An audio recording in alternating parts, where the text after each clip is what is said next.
할렐루야. 오늘 히브리서 9장 10장 두 말씀. 이 두 말씀에는 예수 그리스도의 십자가 사건이 얼마나 완벽한 제사인가, 그리고 그것은 우리에게 영원한 구원을 가져다 주는 그런 놀라운 예수 그리스도의 사건이다라고 이야기합니다. 구약시대 때는 하나님께서 하나님의 방법으로 그 죄 문제를 어떻게 해결하셨느냐 하면 구약의 성막과 제사를 통해서 그 죄 문제를 해결하게 하셨습니다. 정말 아름답고 정교한 제도죠. 그러나 그 구약의 제도는 완전하지가 않습니다. 그것은 장차 올 실체의 그림자이기 때문에 그렇습니다. 그래서 오늘 우리는 그 그림자가 어떻게 예수 그리스도 안에서 실체가 되었는지, 그분이 자신의 몸으로 단번에 제사물이 되어서 십자가에서 돌아가신 그 사건이 우리에게 어떤 의미가 있는지를 한번 살펴보도록 하겠습니다. 히브리서 저자는 먼저 옛 언약의 성막 구조를 설명합니다. 첫 장막 성소가 있고 두 번째 장막 지성소가 있습니다. 보면 오른쪽에가 성소이고 커튼 같은 게 중간에 쳐져 있고 왼쪽에가 지성소 있죠. 성소에는 등잔대가 있고 그다음에 상이 있죠. 향로가 있고 상 위에 떡이 있죠. 진설되는 떡, 진설병. 그리고 지성소 안에 커튼을 열고 들어가면 지성소 안에는 언약궤가 있죠. 금향로가 있고 그 안에는 만나를 담은 그 언약궤 안에 궤짝 같은 곳에는 만나를 담은 금 항아리가 있고 아론의 쌍난 지팡이가 있고 모세가 십계명을 받은 언약의 두 돌판이 있습니다. 이게 언약궤고요. 이 언약궤 안에는 방금 얘기했던 세 가지, 만나를 담은 항아리, 아론의 쌍난 지팡이, 언약의 돌판 이렇게 있습니다. 4절 보면 금향로와 사면을 금으로 싼 언약궤가 있고 그 안에 만나를 담은 금 항아리와 아론의 쌍난 지팡이와 언약의 돌판들이 있고, 그리고 아까 이 언약 궤 위에는 저렇게 영광의 그룹들, 속죄소 이 언약궤를 덮죠. 그리고 거기에 하얗게 빛으로 하나님이 임재하시는 그 쉐키나, 속죄의 필요성을 상징하는 그런 상징이죠. 그런데 이런 그 구약의 성막과 제사, 이런 제도 아래서 제사장들은 항상 첫 장막 성소에서 섬겼어요. 근데 지성소에는 오직 대제사장이 1년에 한 번 둘째 장막 지성소에 들어갑니다. 그것도 그냥 들어가는 게 아니라 자기가 정결하게 하고, 하나님 만나는 거니까 지성소에서. 그래서 피를 가지고 그 피로 자기 백성들의 허물을 위해서 드리는 거죠. 이 모든 것을 이같이 예비하셨으니 제사장들이 항상 첫 장막에 들어가 섬기는 예식을 행하고, 그렇죠? 성소에서. 그리고 오직 둘째 장막은 대제사장이 홀로 1년에 한 번 들어가되 자기와 백성의 허물을 위하여 드리는 피 없이는 아니하나니. 그러니까 첫 장막이 있을 동안에는 두 번째 장막 지성소에 들어가는 길이 아직 나타나지 아니하였다. 그리고 그들이 드리는 예물과 제사가 이 섬기는 자, 제사장이죠를 온전하게 할 수가 없었다. 그리고 이것은 육체의 예법일 뿐이다. 그래서 개혁할 때까지 그냥 맡겨둔 것이기 때문에 뭐 먹고 마시는 거, 뭐 씻는 거, 뭐 먹는 예법, 씻는 정결 예식 뭐 이런 거를 이야기하는 거죠. 그러나 그렇게 구약에서 진행됐던 그런 옛 언약에서 이제 그리스도께서 대제사장으로 오셔서 손으로 짓지 아니한, 성막은 손으로 지었잖아요. 손으로 짓지 아니한, 이 땅의 창조에 속하지 아니한 저 하늘에 더 크고 온전한 장막으로 말미암아 들어가셨다. 누가? 그리스도께서. 11절. 그리스도께서는 장래 좋은 일의 대제사장으로 오사 손으로 짓지 아니한 것 곧 이 창조에 속하지 아니한 더 크고 온전한 장막으로 말미암아 염소와 송아지의 피로 하지 아니하고 오직 자기의 피로 영원한 속죄를 이루사 단번에 성소에 들어가셨느니. 이게 예수 그리스도께서 이 땅에서 하신 일이죠. 한 번에 자기의 피로 영원한 속죄를 이루셨습니다. 이게 얼마나 놀라운 진리, 이게 복음이죠. 그러므로 예수 그리스도 그분은 새 언약, 옛 언약엔 이제 다 끝났고 새 언약의 중보자로. 원래 제사장은 하나님과 사람 사이에 있는 존재. 원래 제사장의 그 나비라는 히브리 말, 정관사도 하를 붙여서 하나비라는 그 말은 사이라는 뜻이잖아요.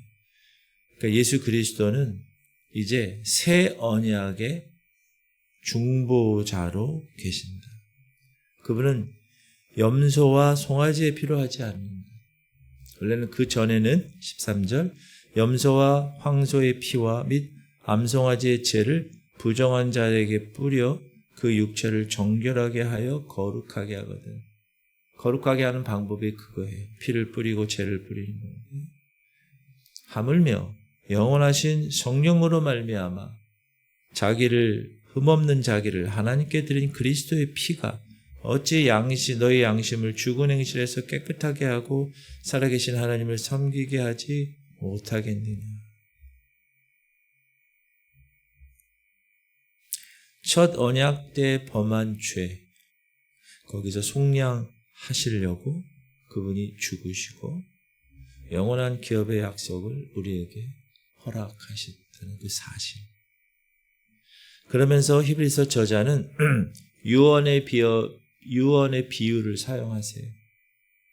자, 유언, 저희 아버님이 작년에 돌아가셨는데 마지막으로 유언을 하시잖아요. 죽는 사람들이.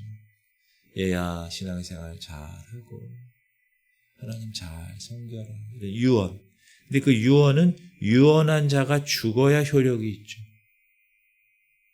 예를 들면 재산을 자녀들에게 나눠줄 때 그런 것들도 유언에 속하는데 그분이 살아계실 때는 그게 효력이 없지만 죽어야 되는 거죠. 16절 유언은 유언한 자가 죽어야 되나니 유언은 그 사람이 죽은 후에야 유효한 즉 유언한 자가 살아있는 동안에는 효력이 없느니라. 첫 언약도 피 없이 세운 언약이 아니죠. 사실. 근데 짐승의 피죠. 송아지와 염소의 피. 모세가 율법대로 모든 계명을 온 백성에게 말한 후에 송아지와 염소의 피 및 물과 붉은 양털과 우슬초를 취하여 그 두루마리와 온 백성에게 뿌리며 이르되 이는 하나님이 너에게 명하신 언약의 피라 하고. 그래서 구약에는 그 방법으로 우리의 죄 문제를 계속해서 해결하셨습니다. 장막뿐만 아니라 이 성전의 모든 기구들에게도 다 피를 뿌렸습니다. 그래서 율법을 따라서 모든 물건이 다 피로서 정결하게 되었죠. 그 이유가 뭐냐? 왜 피를 뿌려야 됩니까, 목사님? 피를 뿌렸다는 건 뭐죠? 그 짐승이 죽었다는 거잖아요. 그러니까 피 흘림이 없으면 죄 사함이 없기 때문에. 여기서 우리가 알 수 있는 거, 시작. 율법을 따라 거의 모든 물건이 피로써 정결하게 되나니 피 흘림이 없은즉 사함이 없. 그래서 여러분, 죄가 그렇게 무섭습니다. 죄를 다시 원위치시켜서 그 전에 무르는 redeem, 그 무르는 사건으로 가기 위해서는 반드시 죽어야 돼. 희생이 따라요. 피가 있어야 돼. 피 흘림이 없으면 죄사함이 없기 때문에. 그래서 여러분, 죄가 얼마나 무섭고 죄가 얼마나 강력한 건지를 아는 사람은 죄를 짓지 않죠. 그리고 그런 사람은 내 죄 때문에 예수 그리스도 그분이 십자가에 죽었다는 사실에 관하여서 정말 오열하고 나는 철저하게 죄인이구나라는 것을 깨닫게 되는 것이죠.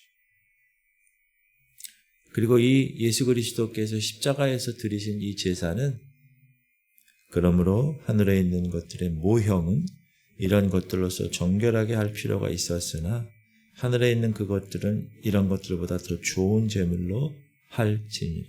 그리스도께서는 참 것의 그림자인 손으로 만든 성소에 들어가지 아니하시고 바로 그 하늘에 들어가사 이제 우리를 위하여 하나님 앞에 나타나시고, 대제사장이 매년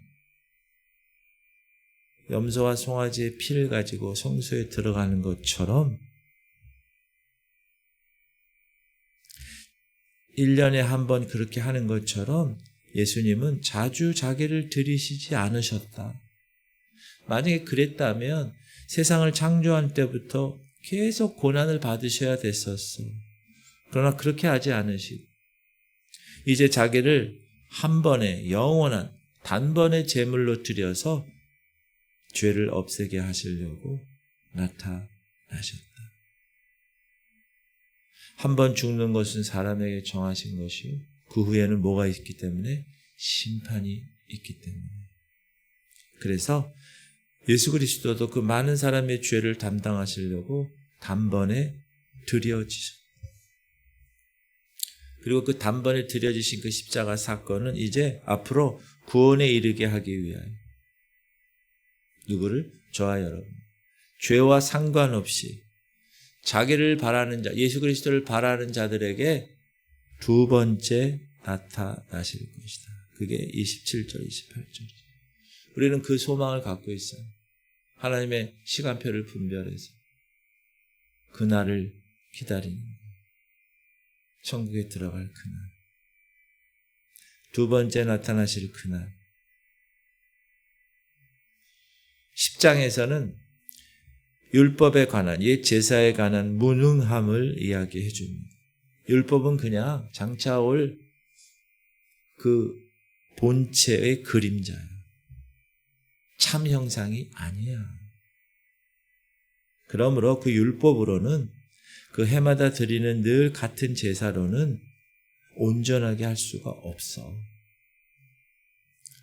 율법은 장차 올 좋은 일의 그림자일 뿐이요 참 형상이 아니므로 해마다 늘 드리는 같은 제사로는 나아오는 자들을 언제나 온전하게 할 수 없느니라.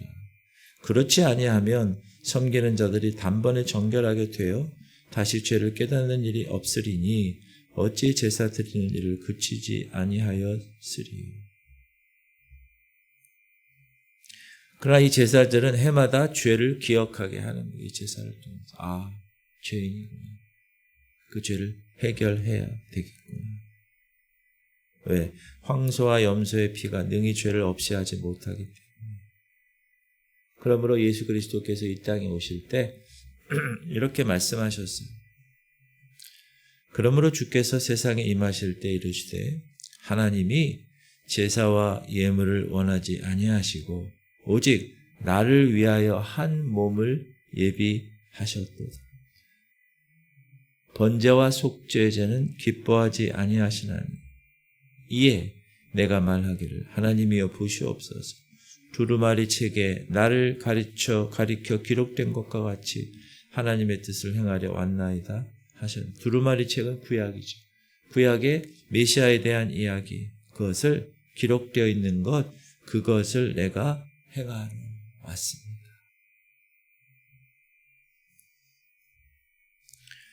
즉 첫 것, 옛 언약을 폐하시고 구약의 모든 제사와 예법들을 폐하시고 이제 둘째 것을 세우시려고 새 언약으로 이 땅에 자기의 몸을 단번에 들이심으로 말미암아 우리가 거룩함을 얻게 된 그 사건을 그분이 몸으로 우리에게 선물로 주셨다. 그리고 나서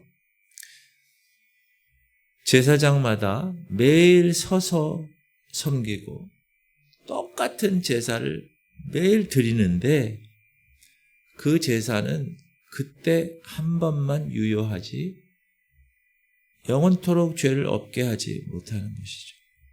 그러나 그리스도는 죄를 위하여 한 영원한 제사를 드리셨으니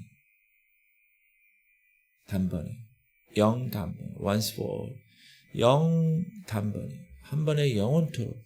그래서 하나님 우편에 지금 앉아 계시고 자기 원수들을 자기 발등상이 되게 하실 때까지 기다리시고 한 번의 제사로 거룩하게 된 자들을 영원히 온전하게 하셨어요. 그분. 또한 성령이 우리에게 증언하시되 주께서 이르시되 그날 후로는 그들과 맺을 언약이 이것이라 하시고 내 법을 그들의 마음에 두고 그들의 생각에 기록하리라 하시니 이제 돌에다 새기지 아니하는 마음에 생각에 새깁니다. 또 그들의 죄와 그들의 불법을 내가 다시 기억하지 아니하리라 하셨으니 이것들을 사였은즉 다시 죄를 위하여 제사 드릴 것이 없느니라. 영원토록 보증하신다는 이제 우리가 죄를 회개하기만 하면 동이 서에서 먼 것처럼 기억하지 않으십니다. 그게 예수님의 은혜죠. 우리에게 주신. 그래서 그렇게 된 자들은 이제 어떻게 해야 되는가? 19절. 그러므로 형제들아 우리가 예수의 피를 힘입어 성소에 들어갈 담력을 얻었나니 그 길은 우리를 위하여 휘장 가운데로 열어놓으신 새로운 살 길이요 휘장은 곧 위에 그의 육체니라. 그 가운데 커튼이 찢어지잖아요. 예수님이 그의 육체를 통해서 십자가에서 죽으심으로 우리는 지성소 하나님께 직접 갈 수 있는 그런 존재가 되었다. 이 사실을 꼭 기억하시고 마음에 품으시기를 주님의 이름으로 축복합니다. 그리고 세 가지를 권면하는데 첫 번째는 소망을 굳게 잡아야 돼요. 시작.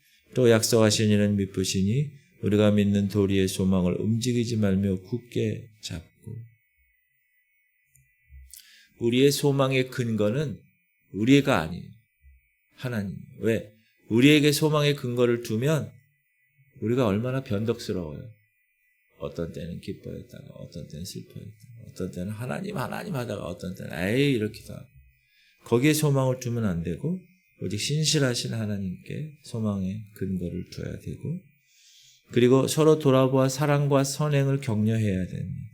24절 서로 돌아보아 사랑과 선행을 격려하며 모이기를 패하는 어떤 사람들의 습관과 같이 하지 말고 오직 권하여 그날이 가까움을 볼수록 더욱 그리하자. 신앙은 1:1 하나님과 우리의 관계 개인적이죠. 그러나 고립적이진 않습니다. 하나님이 우리 교회 공동체를 허락하시고 이 공동체 안에서 서로가 격려하고 서로가 세워가게 하셨다는 거예요. 그래서 교회가 얼마나 중요한지. 그리고 고의로 죄를 범하지 말라고 말씀하십니다.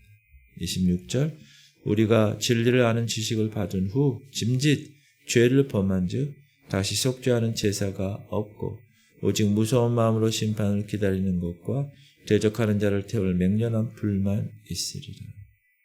그러므로 죄를 지으면 더 이상 안 된다는 거죠. 그리스도의 피를 부정하는 거예요. 그것은.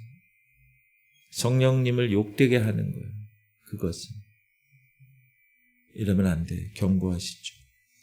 그리고 히브리서 기자는 과거의 것을 생각나게 하게 하십니다. 전날에 너희가 빛을 받은 후에 고난의 큰 싸움을 견뎌낸 것을 생각하라. 예수 믿을 때 비방당하고 환난당하고 그런 갇히고 이런 핍박, 그 고난의 큰 싸움을 너희들이 견뎠잖아. 그걸 생각해라. 담대함을 버리지 마. 큰 상이 주어질 거야. 너희에게 인내가 필요하면 너희가 하나님의 뜻을 행한 후에 약속하신 것을 받기 위함이라. 상급을 받기 위해서는 어떻게 해요? 인내해야 돼. 잠시 잠깐 후면 오실 이가 오시리니 지체하지 아니하시리라. 여러분, 히브리서 이 말씀을 기록했을 때 잠시 잠깐 후면 오신대요. 지금 2000년이 지났잖아요. 근데 얼마 안 남았다는 거예요. 나의 의인은 믿음으로 말미암아 살리라. 또한 뒤로 물러가면 내 마음이 그를 기뻐하지 아니하리라 하셨는데, 뒤로 물러가면 안 돼요. 우리는 뒤로 물러가 멸망할 자가 아니요 오직 영혼을 구원함에 이르는 믿음을 가진 자니라. 아멘. 너무나 귀한 말씀들이죠. 오늘 말씀을 통해서 히브리서 9장 10장을 통해서 우리가 몇 가지 주님이 주시는 메시지를 붙들겠는데, 하나는 그리스도의 제사는 완전하다라는 것입니다. 구약의 제사는 해마다 반복되고 죄를 완전히 없앨 수 없었지만 예수 그리스도께서는 자기 자신을 단번에 제물로 드려서 영원한 속죄를 이루셨다. 그리고 그리스도의 피로 말미암아 우리는 지성소에 들어가 하나님을 만날 담력을 얻었다. 이걸 확신해야 돼. 두렵고 떨리는 마음으로 구원을 이루면서 하나님께 나아갈 수 있어야 한다. 그리고 우리의 구원은 한 번의 제사로 거룩하게 된 자들을 영원히 온전케 하셨다는 사실을 꼭 기억하셔야 돼. 그러므로 이 큰 구원을 받은 우리는 우리에게 소망을 두지 말고 저 하늘에 주님께 소망을 두고 모이기를 힘쓰고 서로 사랑하고 뒤로 물러가지 말고 앞으로 전진해야 된다. 그리고 서로 돌아보아 사랑과 선행을 격려하는 이 공동체, 혼자서는 이 길을 갈 수 없기 때문에 주님이 같이 연합하여서 같이 가라고 하신 이 길을 걸어가게 되는 것입니다. 이 새벽에 여러분, 그리스도의 완전한 제사를 믿고 계십니까? 그분의 피가 여러분의 양심을 깨끗하게 했다는 것을 확신하세요? 담대히 하나님께 나아가고 계시고 인내를 가지고 하나님의 뜻을 행할 수 있도록 신실하게 약속하신 그날을 소망하며 그날을 기다리는 신부, 성도, 복된 성도들이 되기를 주님의 이름으로 축복합니다. 기도합시다. 주님, 우리 성도들이 예수 그리스도의 십자가, 그 십자가가 그분이 드려진 그 제물이 완전하고 영원함을 깨닫게 하여 주옵소서. 주님, 예수 그리스도로 말미암아 우리 하나님 앞에 나아갈 수 있게 하여 주옵소서. 한 번의 제사로 거룩하신 자들을 영원히 온전케 하심을 깨닫게 하여 주옵소서.